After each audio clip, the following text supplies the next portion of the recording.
नमस्कार, मैं जयकृति आप सभी दर्शकों का अन्नदाता कार्यक्रम में स्वागत करती हूं। हमारे देश का किसान जन का पोषक है, वे श्रम का देवता है, अन्नदाता है। उसमें ही भारत की आत्मा निवास करती है। ऐसे ही किसानों की प्रगति के लिए हम खेतीबाड़ी से जुड़ी हुई बहुत सी नई लाभकारी जानकारियां हर रोज सुबह लेकर आते हैं। तो चलिए कार्यक्रम शुरू करने से पहले देखते हैं क्या है आज के अन्नदाता में।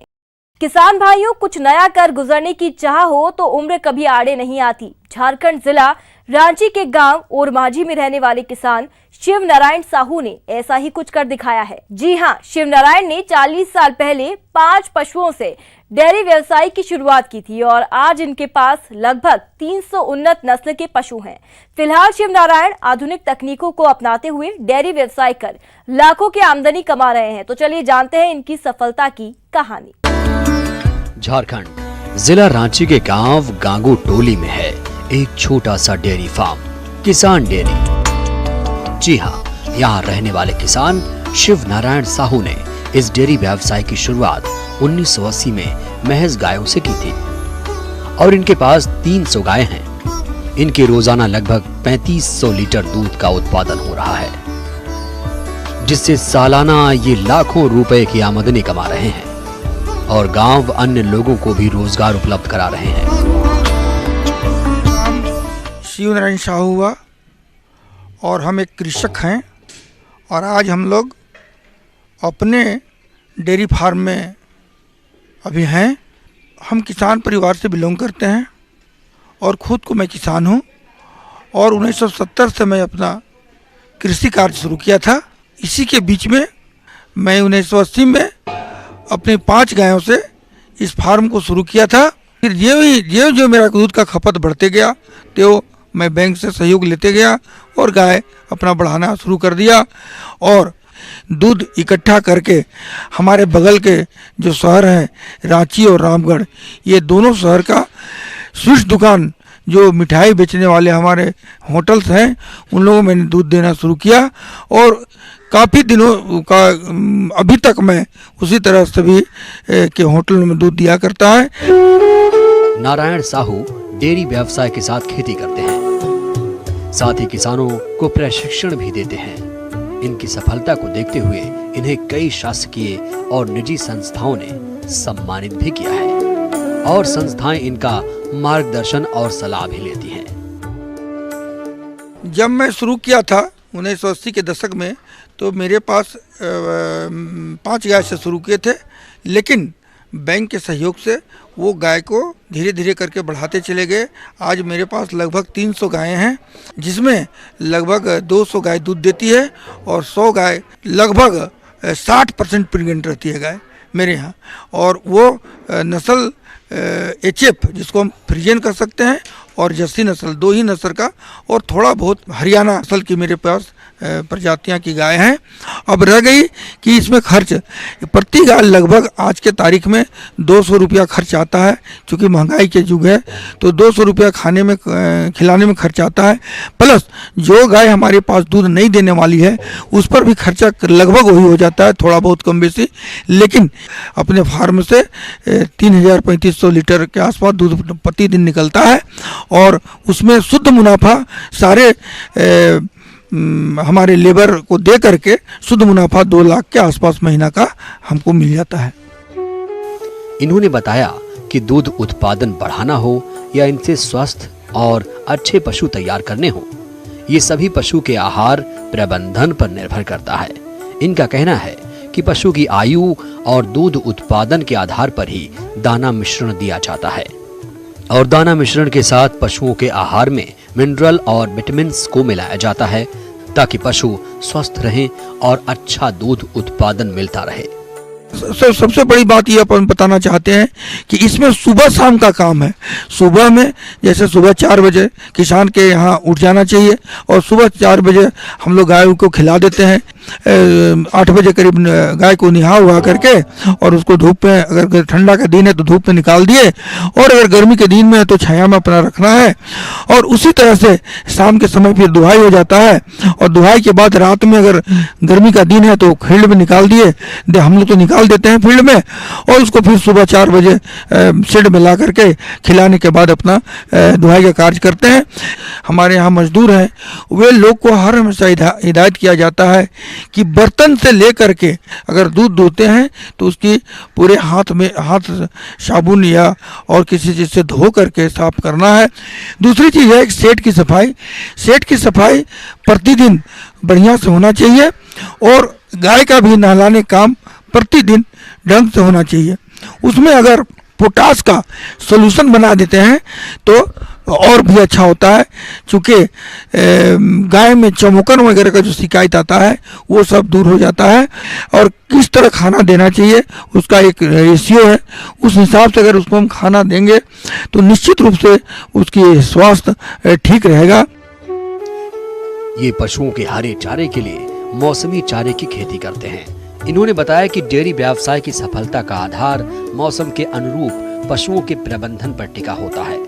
गर्मियों के दिनों में पशुओं के गर्मी के प्रभाव से बचाना, ताजा और स्वच्छ पानी पीने को देना, जाड़े में पशुओं को ठंड के दुष्प्रभाव से बचाना, पशुओं को समय पर आहार और बीमारियों से बचाने के लिए कृमिनाशक और टीकाकरण कराना जरूरी होता है। और कुछ ऐसी बात है कि देखिए, इसमें मुख्य रूप से जो है ध्यान देने की बात, जिस तरह हमारे जीवन में के पद्धति में ठंडा और गर्म महसूस होता है, उसी तरह गायों को भी ठंडे के दिन में काफ़ी ठंड लगती है, गर्मी के दिन में काफ़ी गर्मी लगती है।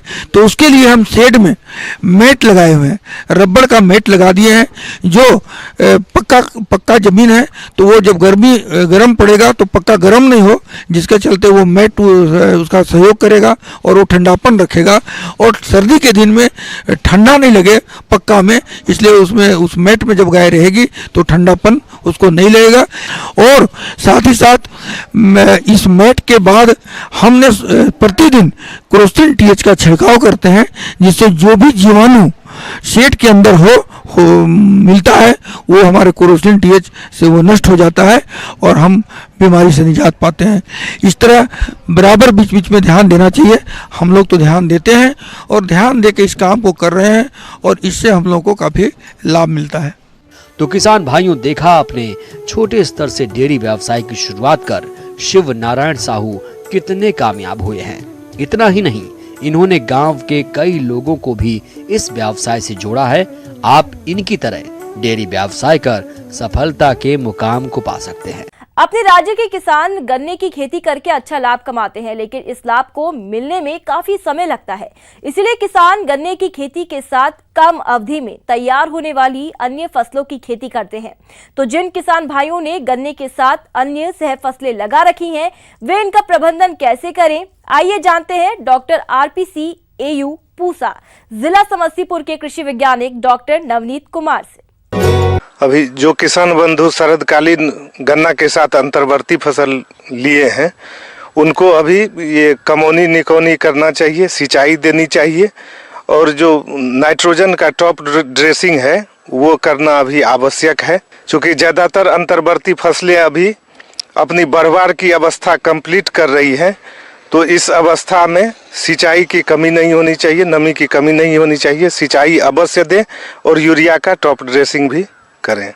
फसल से अच्छा उत्पादन लेने के लिए इसका पोषक तत्व प्रबंधन करना जरूरी होता है, क्योंकि फसल में यदि पोषक तत्वों की आपूर्ति समय पर नहीं करेंगे तो पौधों की बढ़वार कम होती है।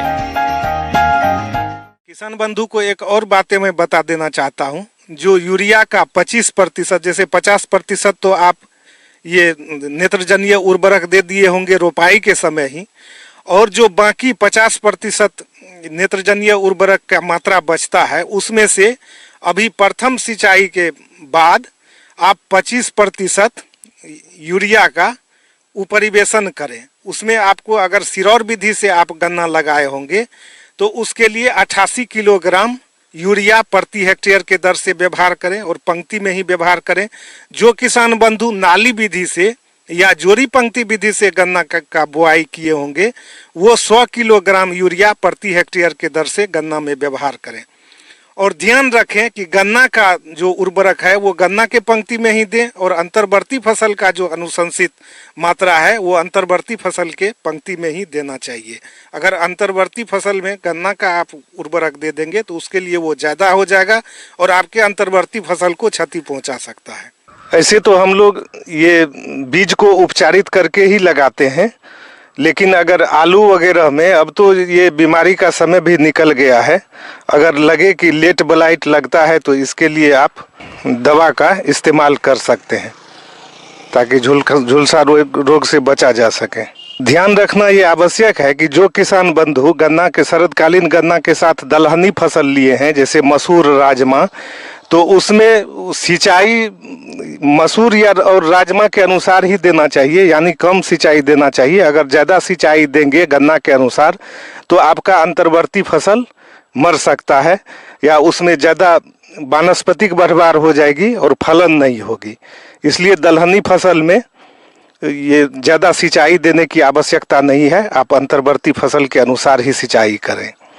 गेहूं, मक्का आदि लगाए हैं जो किसान बंधु, तो वो फ्रीक्वेंटली गेहूं, मक्का में भी सिंचाई की ज़्यादा ज़रूरत होती है, तो उस अनुसार आप सिंचाई कर सकते हैं, गन्ना से उसको हानि नहीं होगी। लेकिन दलहनी फसल में ज़्यादा सिंचाई देने से दलहनी फसल को हानि हो सकती है।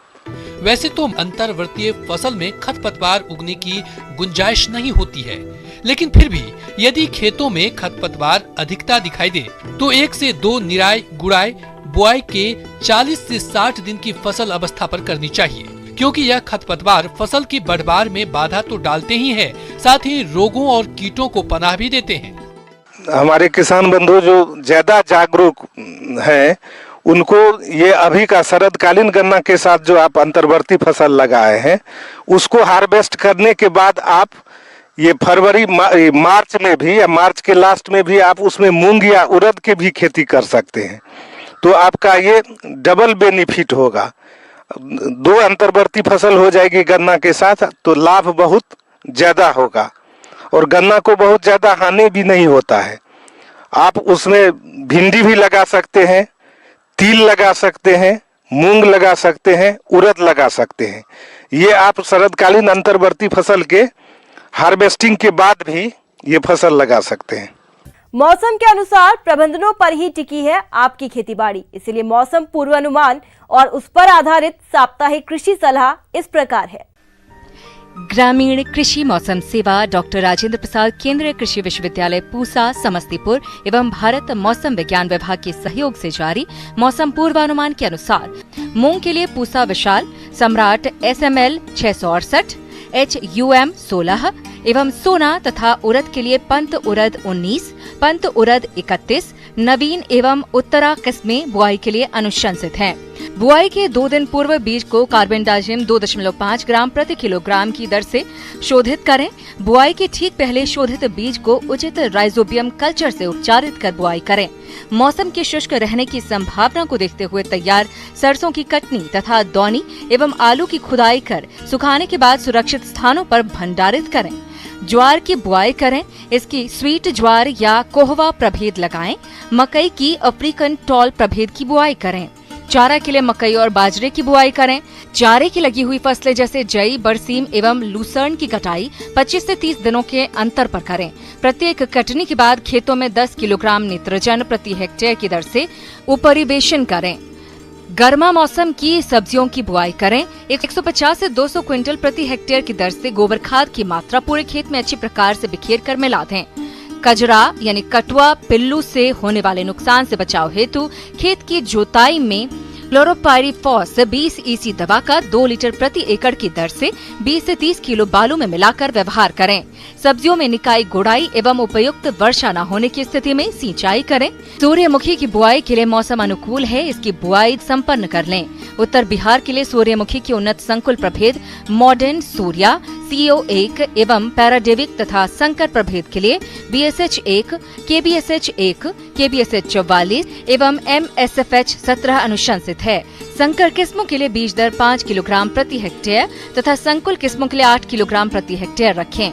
बुआई से पहले प्रति किलोग्राम बीज को 2 ग्राम थीरम या कैप्टान दवा से उपचारित कर बुआई करें। दुधारू पशुओं के बदलते मौसम में विशेष देखरेख करें। पशुशाला की नियमित साफ सफाई करें और पशुओं के आहार में हरे चारे, दाना मिश्रण के साथ विटामिन और खनिज लवण का समावेश करें।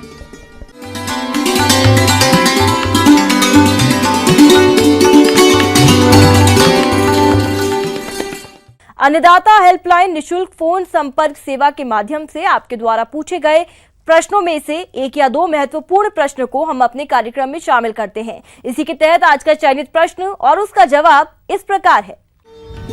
निःशुल्क अन्नदाता हेल्पलाइन में आज हमने जिस प्रश्न को शामिल किया है उसे पूछा है। गांव बलुआ, जिला बक्सर के दिलीप कुमार ने आपने आम के बाग में किए जाने वाले जरूरी कार्यों पर जानकारी चाहिए, तो इसके लिए देखिए कार्यक्रम का यह अंश। किसान भाइयों, आज मैं आम की समसामयिक बिंदुओं पर चर्चा करना चाहेंगे। जैसा कि आपको पता है कि इस समय आम में बौर आ रहे हैं और इसमें जो मैंगो की सेटिंग है वो शुरू हो गई है। छोटे छोटे फल जो है बनना शुरू हो गए हैं। तो ये जब फल आप सेट हो जाए, ये मटर के दाने के आकार के जब पौधे आपके हो जाते हैं, तो इस समय आप जो है पेड़ के नीचे थाला बनाइए। थाला बना के उसमें आप नाइट्रोजन है, फास्फोरस है, पोटास है, इनका फर्टिलाइजर जो है 100 से 200 ग्राम नाइट्रोजन और 100 ग्राम फास्फोरस और करीब 100 ग्राम पोटास, ये प्रति पेड़ जो है आप प्रति पेड़ की दर से आप थाले में जो है इसको ब्रॉडकास्ट कर दें और गुड़ाई कर दें। गुड़ाई करने के बाद आप जो है इसमें हल्का सा पानी दे दें, क्योंकि फल जब विकसित होता है तो इसको बहुत सी मात्रा में उर्वरक तत्वों की जरूरत पड़ती है, पोषक तत्वों की और पानी की जरूरत पड़ती है। तो ये ध्यान रखें कि पानी यानी समुचित नमी बनाए रखें और खाद एवं उर्वरक इसकी भी कमी ना होने पाए। किसान भाइयों, आम के बाग में इस समय कुछ कीटों का भी आक्रमण होता है, तो आप इन कीटों की शुरुआती अवस्था से ही नियंत्रण किस तरह से करें, आइए जान लेते हैं। साथ ही अब एक चीज पे हम और चर्चा करना चाहेंगे। एक बिंदु और है जो बहुत इम्पोर्टेंट है। मीलीबग जो है ये इंसेक्ट है और ये उसके रस को, पत्तियों के रस को चूसता है और इसका पहचान ये होता है, मीलीबग जो है ये सफेद, बिल्कुल जैसे दूध होता है, सफेद रंग के कवरिंग से ढका रहता है ये और पत्तियों पे लगा होता है, उसका जो है ये रस चूसता रहता है। तो ये मीलीबग बहुत ही नुकसान करता है। आप अभी गर्मियों में देखेंगे पूरे पत्ते जो है एकदम रस से, पदार्थ से जो है एकदम ढके रहते हैं और फंगस हो जाते हैं। तो बेहतर ये रहता है कि आप गर्मी में पेड़ के नीचे की गुड़ाई कर दें, उससे जो इसके कीट के अंडे होते हैं ये सब नष्ट हो जाते हैं धूप में। यदि उस समय आप नहीं उपचार कर पाए हैं तो दिसंबर के महीने से, दिसंबर में, जनवरी में या अभी भी आप पेड़ के जो तना है नीचे से 1 मीटर चौड़ाई की पूरी पन्नी लपेट दें और ऊपर और नीचे सिरे पे ग्रीस लगा दें, ताकि जो इंसेक्ट है ये जमीन से अंडा जो देता है, जमीन में ही अंडा देता है मीलीबग, तो ये जब इंसेक्ट ऊपर चढ़ता है तो पन्नी के ऊपर से गिर जाता है, ये ऊपर चढ़ नहीं पाता है। इसके बावजूद भी यदि इसमें भी आप भूल गए हैं, ये भी नहीं हो पाया है, तो आप तमाम इंसेक्टिसाइड हैं जैसे थायोमेथाक्जाम है, उनका 0.03% का घोल बना करके आप छिड़काव कर दें। इससे आपको ये इंसेक्ट कंट्रोल हो जाएगा। किसान भाइयों, आम के बाग को रोगों द्वारा अधिक नुकसान पहुंचाया जाता है, इसलिए आप इनकी समय पर पहचान कर नियंत्रण कैसे करें, आइए जानते हैं।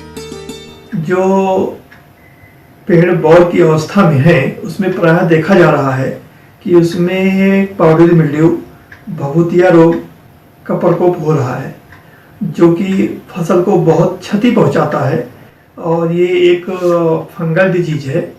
भभूतिया के लक्षण क्या है, कैसे आप पहचानेंगे कि इस पे भभूतिया आ गया है या पाउडरी मिल्ड्यू का अटैक हो गया है? बौर के जो डंडी होती है तो राखनुमा पाउडर जो है उस पे फैले रहते हैं, उसके स्टेम पे, रैचिस पे और उसके फूलों पे।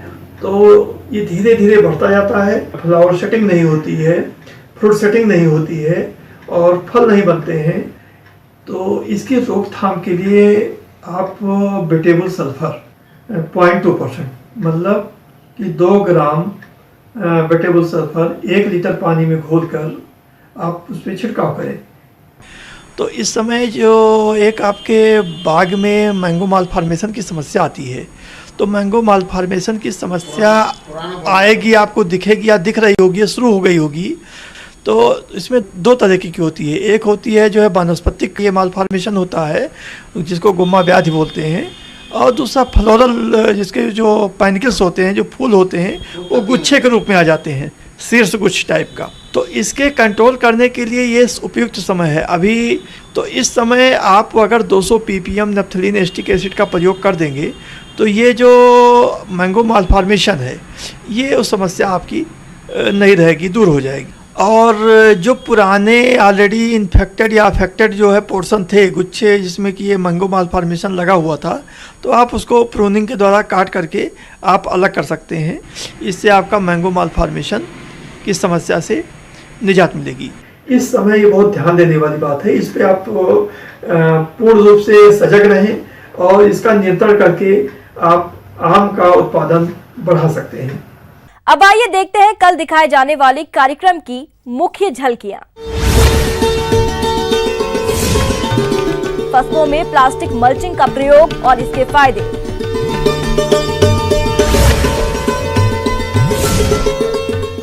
हरे भुट्टो के लिए मक्का की वैज्ञानिक तकनीक से खेती। किसान भाइयों, अन्नदाता आपकी सेवा के लिए संकल्परत है। कृषि संबंधित समस्या और सुझावों के लिए आप हमें इस पते पर संपर्क कर सकते हैं। प्रोड्यूसर अन्नदाता, news 18 Bihar, Jharkhand, Ramoji film city, Hyderabad 501512। साथ ही आप हमें ईमेल भी कर सकते हैं। हमारा ईमेल है p18annadatabihar@nw18.com। इसके अतिरिक्त आप हमें निःशुल्क हेल्पलाइन नंबर 1800415255 पर सोमवार से शनिवार सुबह 10 से शाम 4 बजे के बीच संपर्क कर सकते हैं। किसान भाइयों, अब समय हो रहा है आपसे विदा लेने का, तो हमारी अन्नदाता टीम को दीजिए इजाजत। कल फिर आपसे मुलाकात होगी कृषि संबंधित कुछ और महत्वपूर्ण जानकारियों के साथ। नमस्कार।